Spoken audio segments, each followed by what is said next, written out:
to the Z exhibit. What's up, guys? It's Andy Frisella. This is your boy, Frau Munch. This is Ryan Serhant. This is Shingy. Hi, it's Patrick McNiven. This is Sonia Sarbatani. This is Director X. Hey, everybody, I'm Forbes Riley. Yo, this is Goldie. This is Amberly Lago. This is Chris Voss. Michael Francis here. Yo, this is Charlie Tuna. Hey, what's up? It's Billy G. And you're listening to The Run GpG podcast.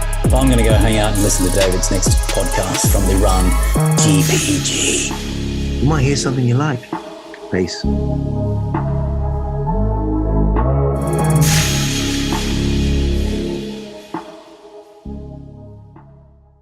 Our guest today is Tai Lopez.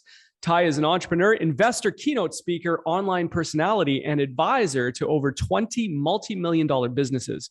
Tai has also acquired major brands and companies such as Pier, Radio Shack, and many more.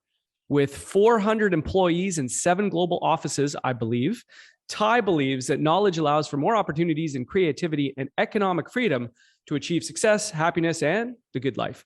He's also one of the most prolific and controversial personalities on social media with millions of followers across numerous platforms and is known as a master marketer who has created some of the most successful ads in the history of YouTube. I'm excited to talk about all that and more with the man himself, Tai. Welcome to the Run GpG podcast.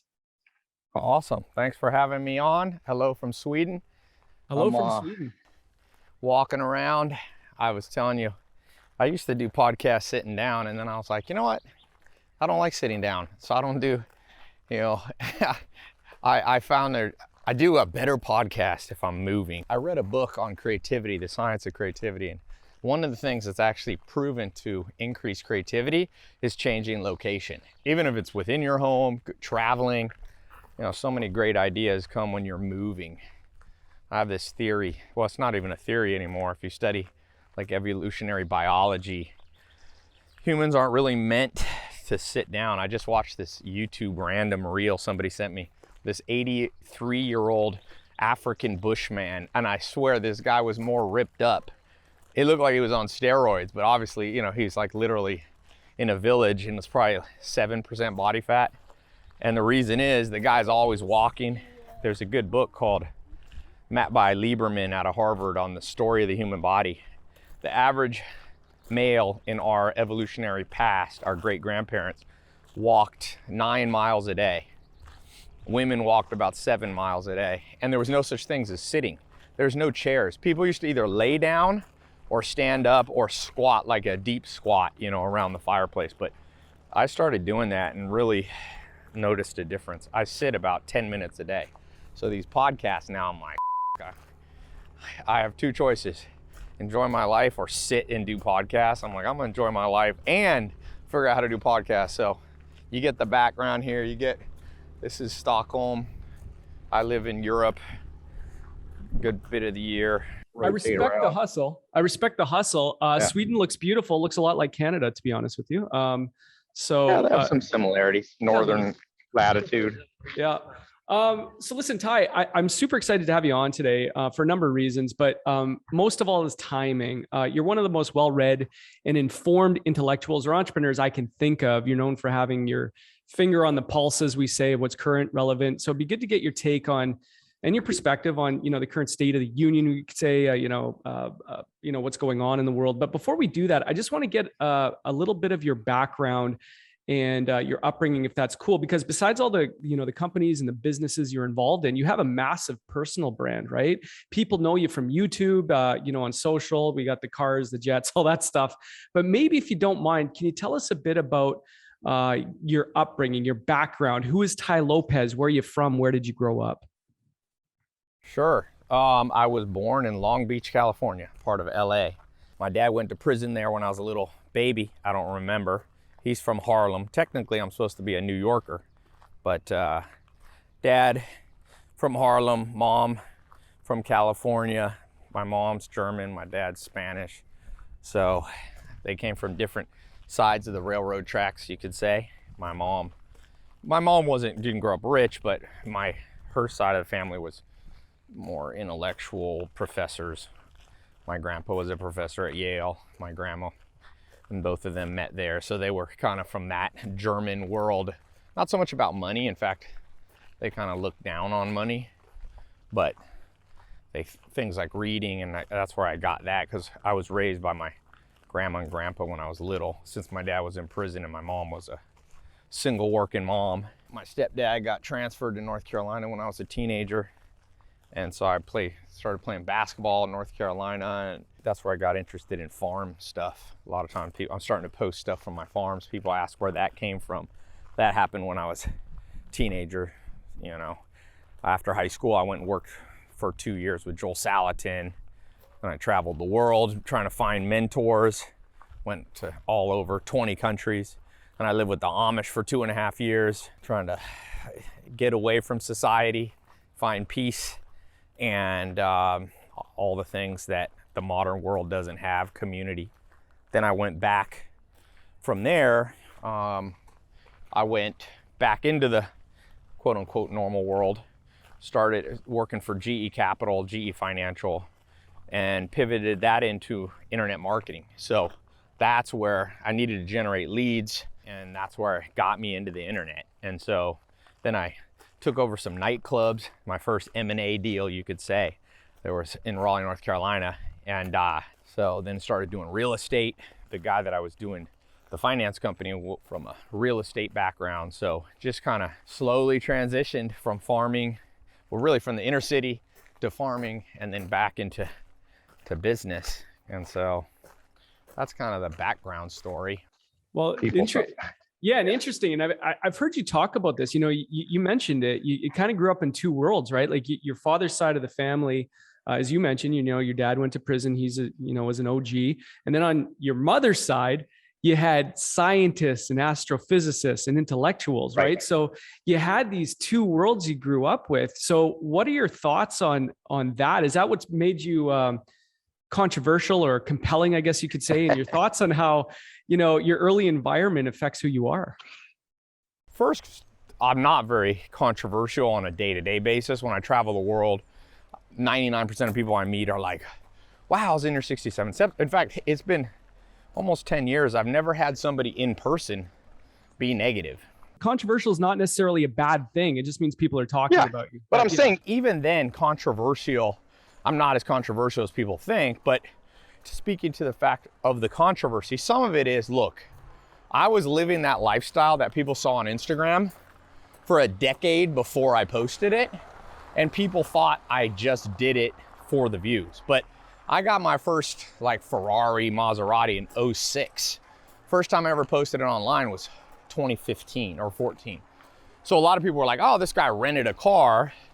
And I never tried to really dispel the myth because I thought it was kind of funny that people would think that. And I own nightclubs. So when you're in the nightclub business, you'll have a fun lifestyle, beautiful women around, friends, traveling. And it was very interesting. When you start posting what's true, a lot of people perceive it as false. And it's funny because I know a lot of the other influencers who people consider to be showing the accurate life. And I know that they're the ones with the front. It's pretty funny. The world usually gets things backwards. It's kind of like in 1936, Adolf Hitler was the US magazine, Time Magazine's Man of the Year. Boy, they got that wrong, didn't they? So you got to learn a little bit. The masses are often like sheep. A little thing triggers them. And so then the third thing, like you said, is, controversy is the path to virality. You can go viral in different ways. You can go viral because you're super funny. You can go viral because, you're a politician. But even then, I've been watching Biden's numbers on Twitter, He gets nothing. It's like 20,000 likes on Twitter. Whereas I remember when Trump would do it, you're talking 150,000 likes sometimes. Now, I'm not saying that's a gauge of who's a better president, but one thing a president or a person has to do is exert influence, So little controversy is going to be, I can't think of one person that was ever important that wasn't controversial. And if they're not controversial now, just give it a second. Think people that people esteem now, Elon Musk, controversy's rising. He wasn't so big on social media 7 years ago.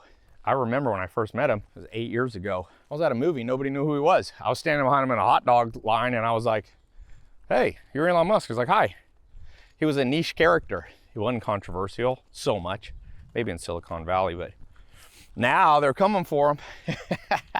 So beware the crowd. The crowd that loves you will often turn on you. So the crowd can be fickle, you know? Yep, facts. No, you brought it up. You mentioned mentors briefly, and I thought this was interesting. You got some advice from your grandfather at a young age, correct?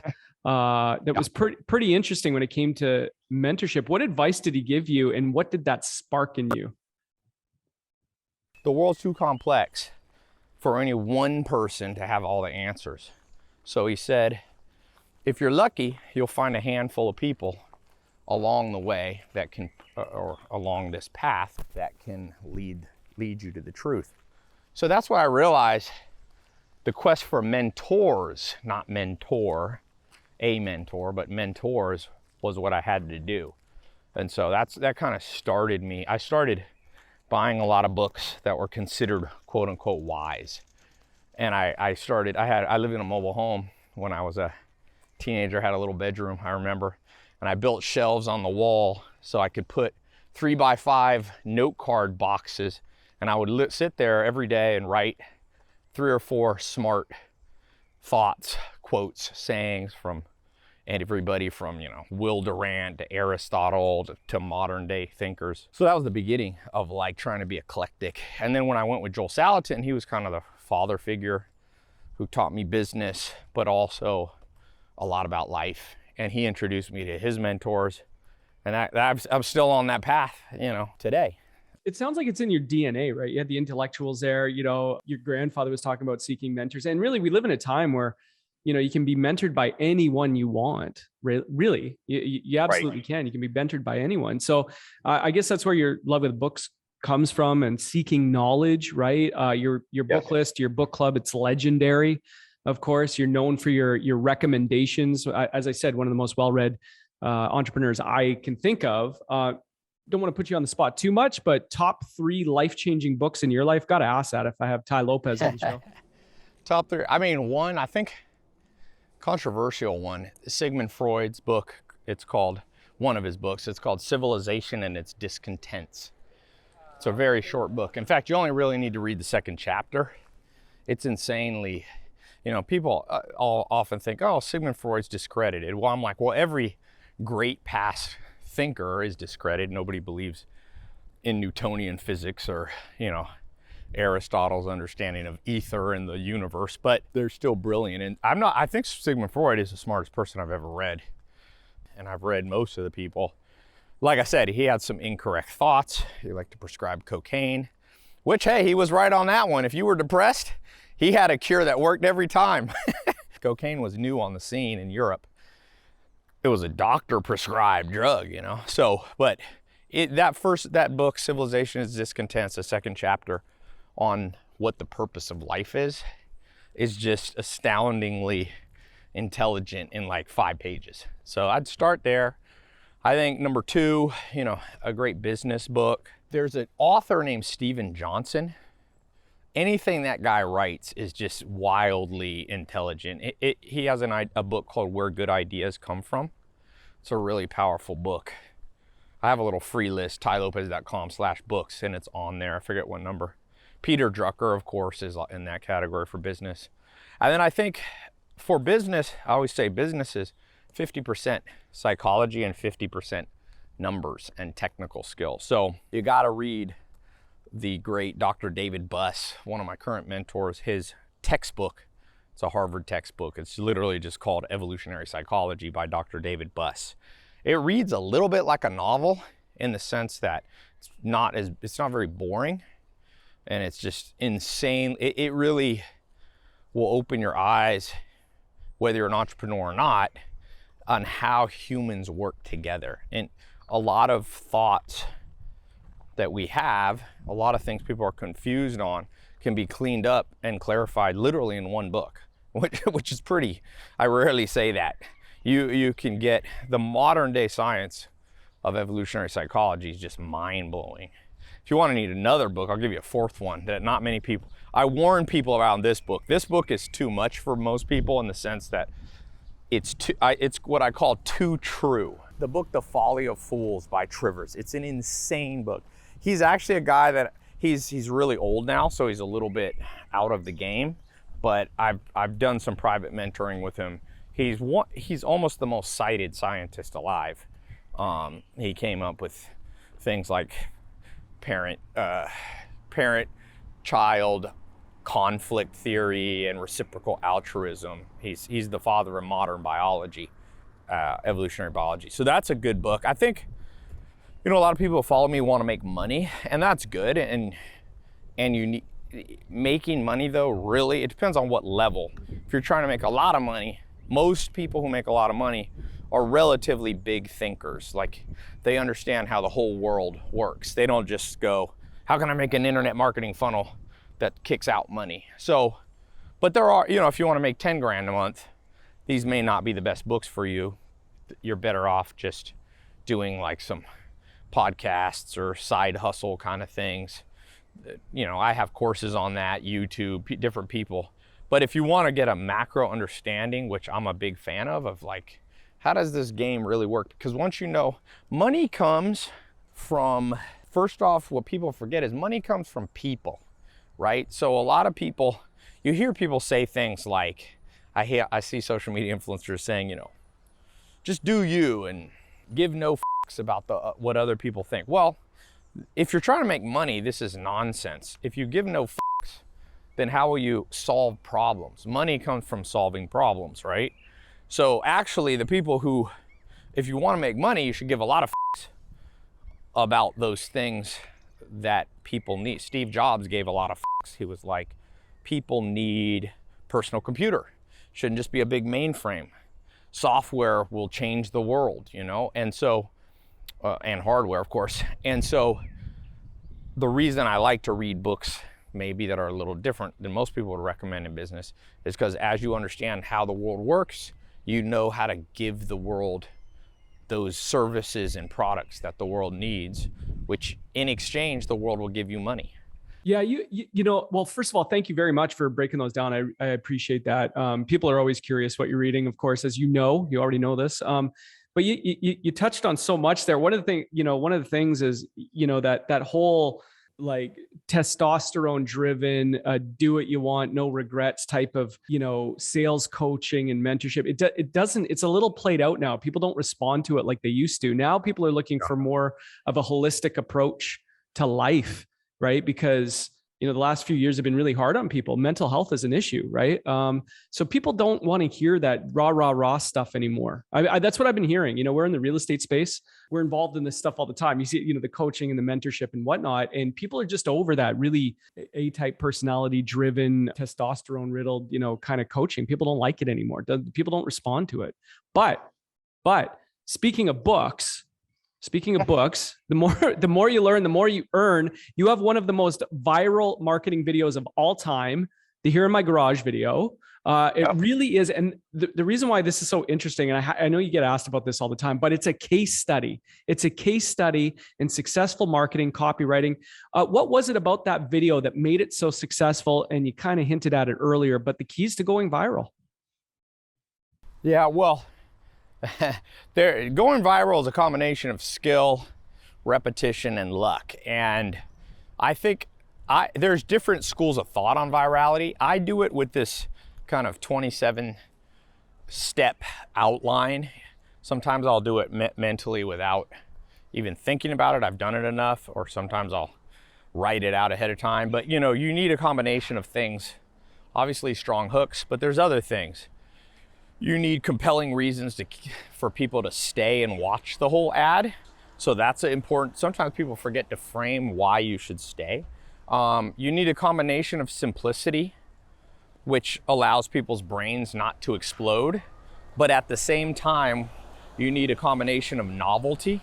So there's this simplicity to novelty ratio that can't get out of whack. You'll meet some people, I think what you were talking about, is some people are too simplistic. So their advertisements stop performing because you're kind of cliche, or just like, work hard, do good. And the brain of your audience knows, wait a second, I've already tried that. That's overly simplifying the issue, right? It's not as simple as just working hard. If working hard alone worked, then, construction workers would be the wealthiest people on earth. But also, if I do something in a video and I'm too complex, you also don't get a response. Why? Because this is this thing called glucose miser. Your brain is a miser. It doesn't like to expend more glucose than it needs to. And therefore, complex things take more glucose in your brain. And so your audience, it's hard to go viral with a super complex concept. So Here in My Garage is a good balance between some simple concepts like Lamborghini, books, more you learn, the more you earn, but it goes a little bit deeper without going too deep. It talks about mentors. It talks about, it has intrigue. Something it has in there that people forget is props. A good movie has good props.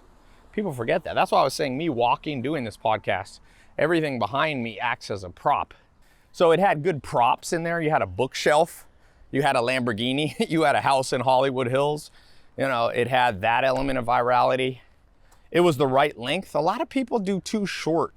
It's hard to go viral with things that are too short. Yes, look, Vine died. Vine was 6 or 7 seconds.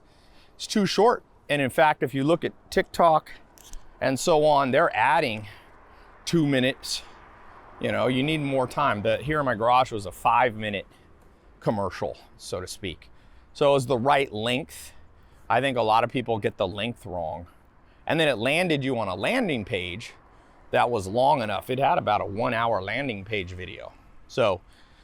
And that's the other thing. It's not just the commercial. People overestimate the commercial.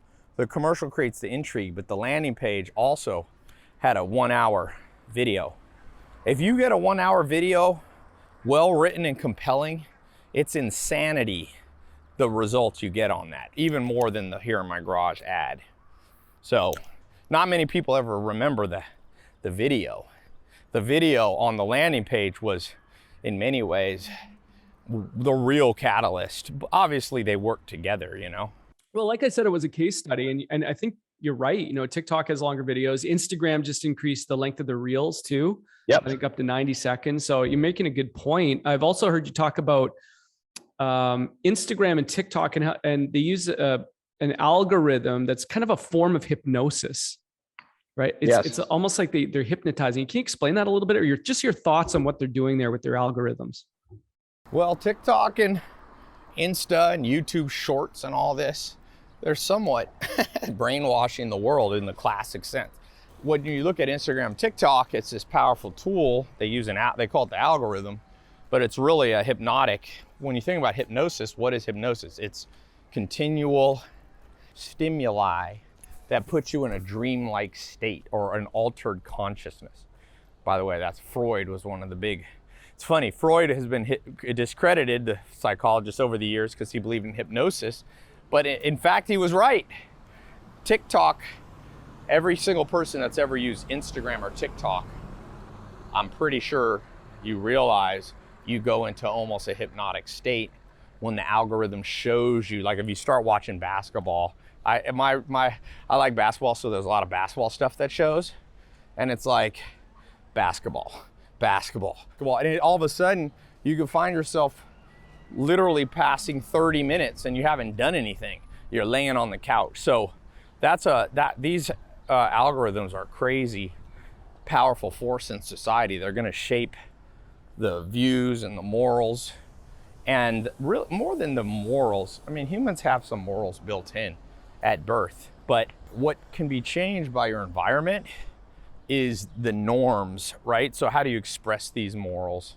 Humans, for example, have a moral, they call it a cognitive bias called the fairness, Kantian fairness, right? After Immanuel Kant, the philosopher.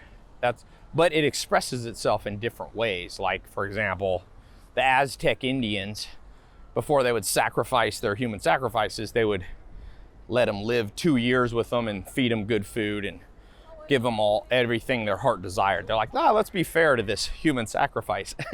So that human fairness instinct, based on how we grow up, we express it in different ways. Like I said, we don't do human sacrifice anymore. So now the algorithm is affecting how humans, for example, you brought something up, which was this, you called it testosterone-filled worldview. There's a very strong worldview on social media now, which is super individualistic. Like, you do you and the world. And that's a pretty dangerous one because A, you can't do it. And so it's pointless to tell people.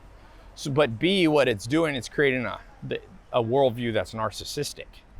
And narcissism has a lot of negative repercussions for individuals. People don't realize that. Like in general, you don't want to be surrounded. You don't want to be a narcissist yourself or surrounded by, narcissists are exploitative, right? So this algorithm now on TikTok is taking self-expression and brainwashing people into too extreme of a version of it, which is going to have it's going to actually make people the exact opposite. People are going to give more fucks and they're going to be more sad. I mean, one of the problems with social media is the people who do the best on it are the people with mental illness. Like, mental illness is entertaining to watch. You go back to the beginning of rock and roll, it's like Ozzy Osbourne would bite a bat's head off and be insane and wear makeup and just be a maniac. And guess what? That is very intriguing.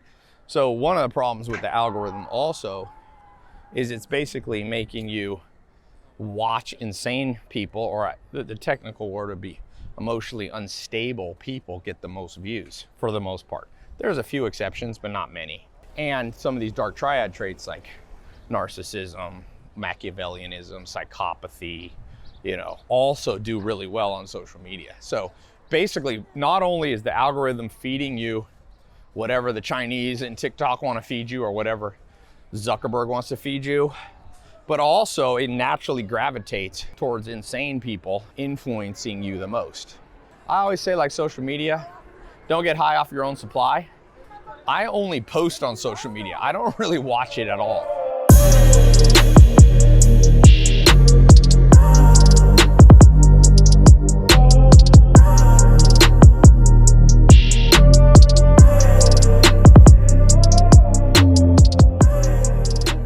Super interesting perspective, Ty. Appreciate you breaking that down. I was going to ask you about your first taste of entrepreneurship. Don't need to do that, I don't think, because people can go look up that story and how you tell it a little bit. But I do want to fast forward. Many years later, you own a number of the biggest brands, large companies. Now, keeping that in mind, okay, thinking about that, what's the single most important lesson an entrepreneur needs to learn? Set an atomic use case goal. That's what my business partner, he's a PhD, he came up with this concept of atomic use case, which is like one single thing you want in your life. So for me, my atomic use case is a lifestyle that I like, that I enjoy, an amazing lifestyle, and sharing that with the world. So for me, it's that's my religion. So to me, I try to not do things that are against my religion, no matter what. Even if I lose money, there's people that are more focused on social media than me. Last couple of years, I've hardly done any social media. I've been building this big holding company, buying brands. So you have to have a unified guiding light to your life, and it can't be a lot of things. So my unified guiding light is the good life, which means, and what does good life mean? It's a cool lifestyle. And then you can break that down into health, wealth, love, and happiness. That good life perspective, even when I'm doing a podcast like you, I just stay with my religion. So it's like, I want to live, it's sunny out. I'm in one of the nicest countries in the world. I don't want to sit for an hour. It hurts my health. So I always stick to that guiding light, even though maybe you have podcasts that will be better than mine because, they were in an awesome studio and things like that. Like that and I'll tell you, so number one is, what's your guiding light? One goal in life. You can't get two. You can get two, but like Confucius said, the man who chases two rabbits catches none. So I have that one thing I chase, which is this amazing lifestyle on a day-to-day basis. And number two, I would say to an entrepreneur, when you find that guiding light, treat it like a religion and be very careful breaking even your religion for one day, it backfires on you. It backfires horribly, meaning, you know, you're an alcoholic, so you don't drink for a year, but then like one day it's your birthday and you're like, yo, let me just break my rule and like drink for one day. Like, be very careful. That ends super badly for humans. So that's my second thing, you know, find your unify guy. Like, but number three, going back to, I was talking about, there's different types of entrepreneurs. If you're an entrepreneur who's at the highest level, meaning you're trying to do more than 100 million a year or whatever the number is, 50 million or 500 million, you have to get good at the 12 divisions of business. And I know that sounds like opposite of what I just said, that you have to be good at one thing. Well, your life, you have to be good at one thing. Business, you can break things into parts. So I think the myth out there is that you can do really big things just being good at one or two things as an entrepreneur. So a lot of the zeitgeist of modern social media is like, hey, you know what you're good at, and then hire other people smarter than you to run every other area of your business. I mean, it's kind of bullshit advice. It's one of those oxymoronic, like, yeah, it's like from a certain angle, it's genius advice, but from reality, it's complete bullshit. It's like, show me somebody who does that. You know, like, that's not how it is. Sergey Brin is one of the, if not the smartest person at all of Google. He hasn't hired 1,000 people smarter than him. Now you might say, well, what about his accountant? Maybe his accountant might have more competency in running the gap accounting for a publicly traded book company. But I'll tell you this, be careful what you delegate, because most of what you delegate turns to. It's a good point. I mean, you broke down so much there. I mean, this is going to be one of those ones we listen to with a notepad and a pen for real. Like, absolutely. Now, I know you're asked about this a lot, and you did just post about it recently on your socials. And I'm not asking to be some sort of oracle on this, but just broad stroke thoughts on what we've seen, you know, with the market crash, the crypto sell-off. What's going on? How did we get here? Just, you know, general thoughts on that. Too many shoe-shine boys giving advice. I think it was JP Morgan or whatever said back in the 1920s, before he knew there was going to be a recession, because this shoe-shine boy was giving him advice. Now, that's no disparagement of humble beginnings. If you are a shoe-shine boy, you can rise up. I mean, I like the American dream in the sense that you can start from everywhere, but when you're a shoe-shine boy, you got to act like a shoe-shine boy. Like, I like the thought you go to the gym, you're the weakest person in the gym, but one day you'll be the strongest person in the gym. I respect that vision. But what I don't respect is the weakest person in the gym coming up to the people, walking up to the bench press and going, oh, you know, I've never done this, but I'm the badass, listen to me. I'm like, no, you don't know what you're talking about. And so crypto Twitter it's the largest set of pseudo-intellectuals ever placed together in any forum. I mean, it should be a Guinness Book of World Records. How could we compile the most people that know how to use polysyllabic phraseology? They know how to be like, just, you know, kind of like quippy enough. They know how to throw out quips to imply a modicum of intelligence. Like, they're used to, when I was growing up, the people that we looked up to as entrepreneurs were big-brained people. They were sharp. You may not agree with them, but if you sat in a room with them, you'd be like, this person is sharp as hell. You may invest in your money in them. When you sit down with a lot of people that was in the crypto world, it's like, this is not a smart person. This is a weird person. And there's two types of weird. There's like good weird, you know, and there's good weird, there's advantageous weird, and there's just like, I'm gonna bite your face off, serial killer, Hannibal Lecter weird. And crypto has a lot more of the Hannibal Lecter weird. You're gonna have a crash when a lot of people who have functional load, like too many browsers open on your laptop, the fans running in the background, something's not working right. And so what happened with crypto specifically is you have a lot of people with these dark dyad, negative exploitative traits, a lot of virtue signaling, which should be your first. Anytime a lot of people are making money and telling you they're doing it not to make money, run. Like, these people are liars. It's better. Money is made by barbarians at the gate. It's always been that way. Nobody wants to give up their resources and reallocate them to new owners. So wealth is created, make no mistake, the Forbes list from Elon Musk to Bill Gates and down is full of barbarians at the gate. Some more ethical than others, but none are saints. None. Just, it's not even close. And they're not supposed to be. They're like sharks, Biologists said we killed too many great whites. You need great whites for the ecosystem to work.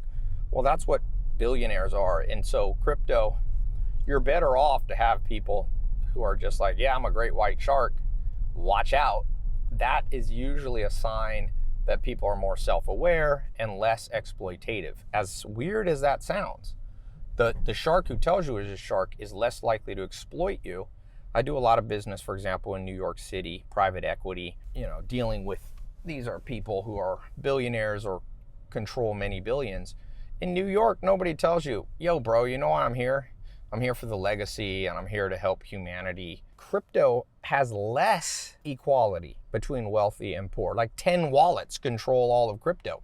It's worse than the fiat that they make fun of. Now, I am an advocate and proponent of the conceptual of crypto, but the current group that's in there will be swept out and people will come in who are actually intelligent, I think, and more, I'm not going to say virtuous, but you will know who they are. They're like, we're in here because we're going to make money off this and we're capitalists. Versus, I remember when the Litecoin guy was like, I knew crypto was in trouble. I think 2017, he goes, I'm going to sell all my Litecoin because I have too much of it and I want my community to have more of it. Well, okay, yeah. So you made $1 billion transaction for the good of your followers who each got $10. Like, come on. And it worked. Not one person called. I mean, it was like crickets. And then people were mad at me because I had a crypto course that believe it or not, my crypto video had way more views than here in my garage. I introduced literally 100 million people saw a video and thousands bought a course, and a lot of people got into crypto at 197 ETH and 4,000 Bitcoin when I told people to go in. But the Litecoin guy was a hero, and people were going, oh, this guy, is selling a course and making money. I'm like, what the is wrong with this group of people? It's just low IQ. Yeah, it's interesting. Like, well, we're big on crypto. We've been in the crypto space for a long time. As far as we know, we're the only brokerage in Canada that actually transacts in crypto. So we sell homes for Bitcoin. Our website has BTC pricing, et cetera. So we've been in the space for a while. We got a fairly ambitious NFT project ourselves. So we have like an actual specific utility play there. But I like how you say that, like, don't treat anything like a cult, and really, crypto can become a cult. Like, you've got these, we just had Dr. Saifuddin Ammous on the podcast, the author of the Bitcoin standard, now the fiat standard, et cetera. And these Bitcoin maximalists, they're in their own bubble. That's it. It's Bitcoin and nothing else, literally nothing else. Like, you can't get them to admit there's utility anywhere. Avoid extreme ideologies. No, I agree. So it's super interesting.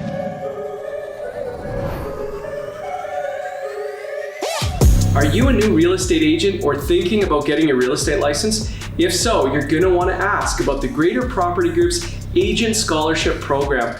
Why pay for the cost of the course yourself when the Greater Property Group will subsidize the cost for you? Make sure you reach out and get all the details on the Greater Property Group's Agent Scholarship Program.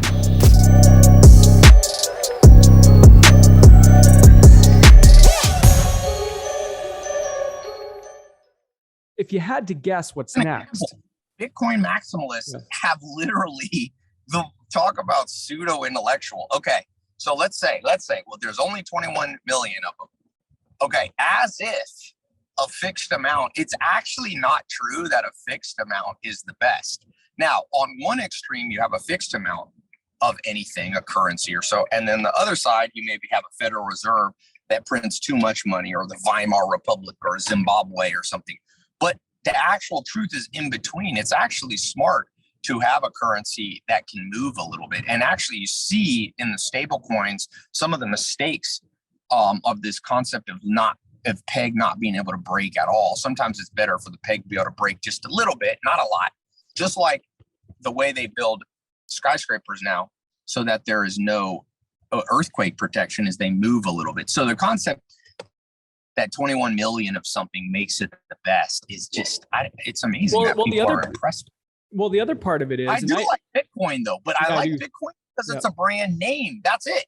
That's the main thing about Bitcoin. If ETH had the same brand name, it would have relatively the same amount of power. The fact that it's proof of work and proof of stake, like technically proof of stake is worse than proof of work, which is pointed. You know, what's interesting though, is Saifedean's one of the smartest people I've ever interviewed. You know, he's a highly educated dude. You know, he's been around a while, but you know, that one of the questions I had is what happens when all Bitcoin's been mined? Like there is no proof of work. Like what happens then? Right. Which answer is interesting. You have to go listen to the episode. If anybody's listening, go listen to the episode. It's good.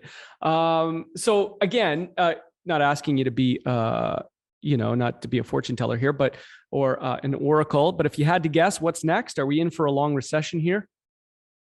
So crypto, I would differentiate from fiat world. I would say my guess is you're going to get stagflation. I mean, I think you're already there with the regular markets.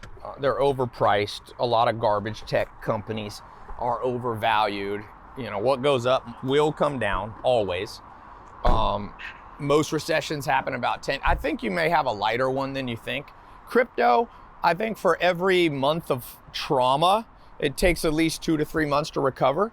So if this goes for 5 months, let's say, of these, Terra Luna crashes, Celsius freezes, things like this, then you probably would have a 15-month-ish. And that's more a prediction off human psychology, not so much off technical, a lot of this technical stuff is bull. People trying to read flags and stuff. None of those motherfuckers are rich for long. And nobody on the Forbes list from technical analysis.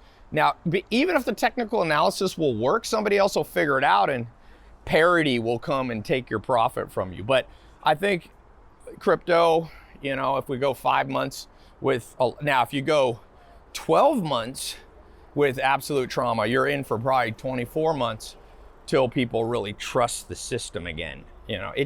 People with money, it's happening right now with crypto and somewhat with fiat world. People put their life savings in it.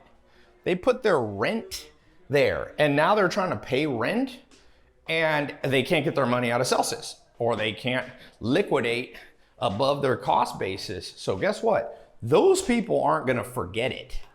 It's a little bit, think about 2008. 2008 traumatized home ownership to the point where a whole generation doesn't care about home ownership. There was enough trauma that a whole generation just was like, I don't care anymore. So I think that, by the way, here I'm back in Sweden. This is the craziest interview, man. I'm like, you wanted me here. Yeah, I did. No. Background. This is funny, man. There we go. Yeah. Okay. So here we go. I got to ask you about this. So we're rapidly growing real estate brokerage in Canada, now expanding to the States. So we're doing good. We're a virtual company. So we've done everything virtual, and we have a lot of sales agents, brokers, real estate professionals that work in our company. Do you have any advice for them going forward for the rest of 2022 and beyond? Like, what should they be advising their clients, or what should they be looking for? Any thoughts on that? So if I'm in the real estate game right now, the way my brain's going is defensive. I think a lot of markets are going to move. They're going to change. Your audience is going to reflect that. I think people are going to trade down. What people can afford drops precipitously if the interest rate doubles, right? Real estate is one. For example, Toronto, anything that shot up crazy, you're going to have a lot more pain than, say, Raleigh, North Carolina. It never skyrockets and it never drops. Farmland. If farmland goes down, the world's pretty close to ending. So you got to know your niche and gear up for it. If you've been selling stuff on high multiples, like if you're doing commercial stuff, especially retail now is going to get smashed. I'm actually leasing space now. Commercially, if I'm talking to a commercial realtor, I'm going, oof, you got to talk your landlords in a sense, because some of these landlords don't realize retail isn't coming and leasing space like they used to after that COVID thing caused so much trauma. So what real estate, what's your market that you're mostly working with? Because I think the answer is like super nuanced. Yeah, it's residential and commercial. And of course, we're in all the major cities in Canada, about to open on the East Coast, mostly residential. Is it mostly realtors? Yep, mostly. Themselves, or is it investors in those? Both, but mostly realtors. Yep.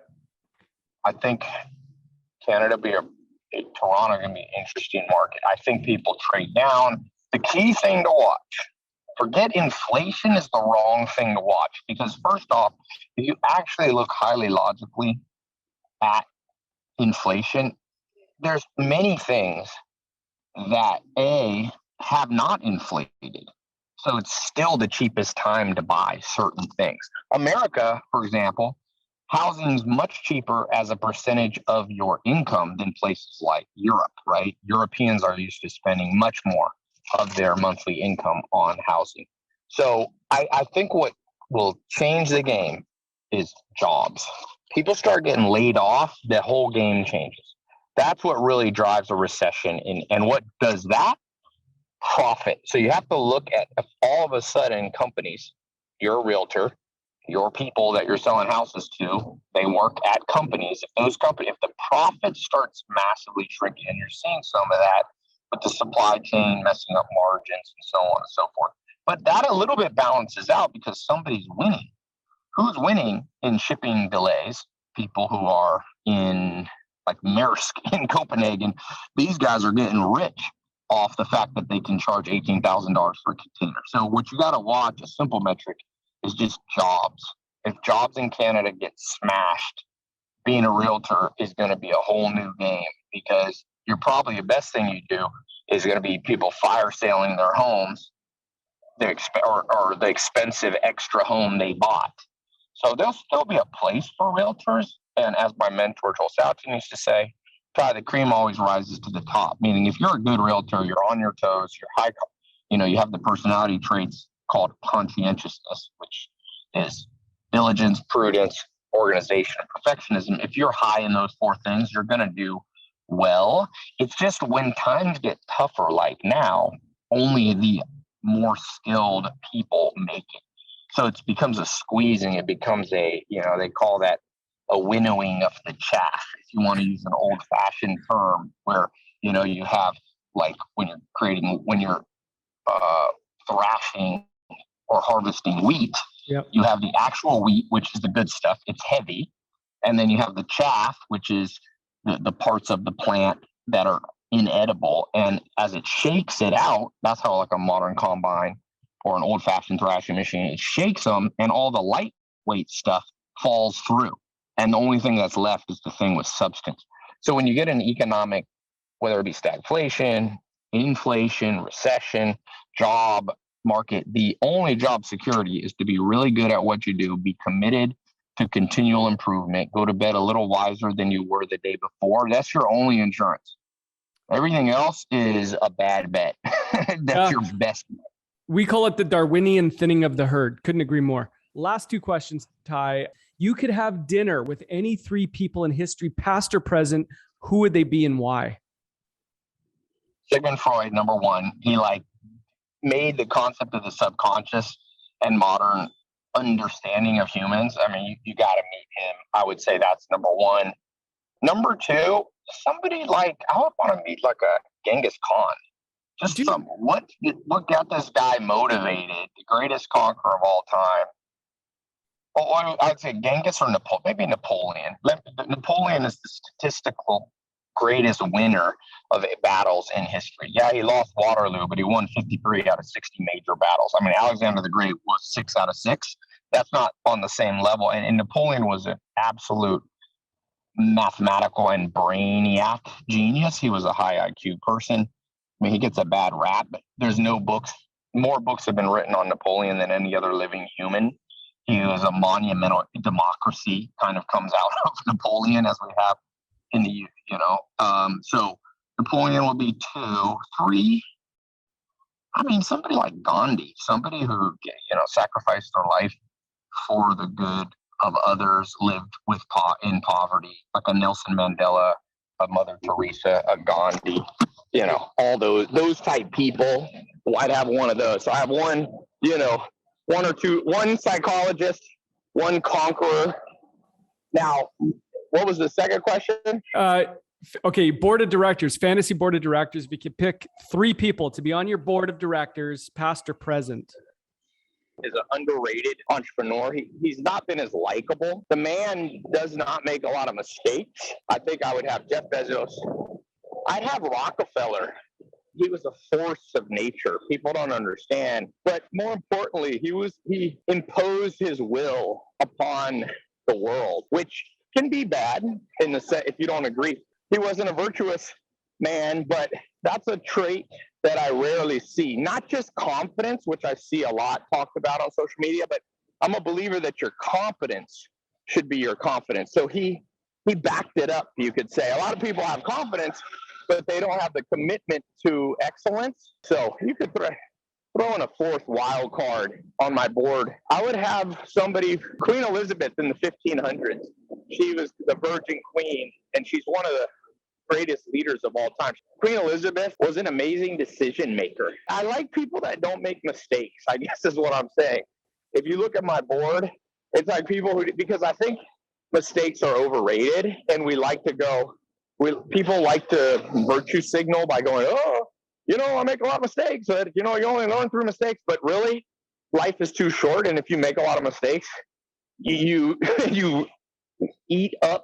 waste a decade of the prime of your life, and you only get one prime of your life. So I'm not such a big fan of bragging or optimizing for a lot of mistakes. Like, I see that a lot on social media. It's like, here's how I've been bankrupt 7 times and I made it the 8th time. I'm like, bro, show me how to never be bankrupt and hit it the first time. Like, maybe I'm okay with gradual success. You don't have to be a billionaire on your first business, but I don't admire that. It's like Richard Dawkins. My first podcast was Richard Dawkins in 2013. I don't know how I got him on my podcast, but at the time of the year, he'd been voted smartest person in the world. And he told me in his book, The Selfish Gene, he says, organisms that only learn through trial and error lose to organisms that learn through simulation, because trial is costly and error is deadly.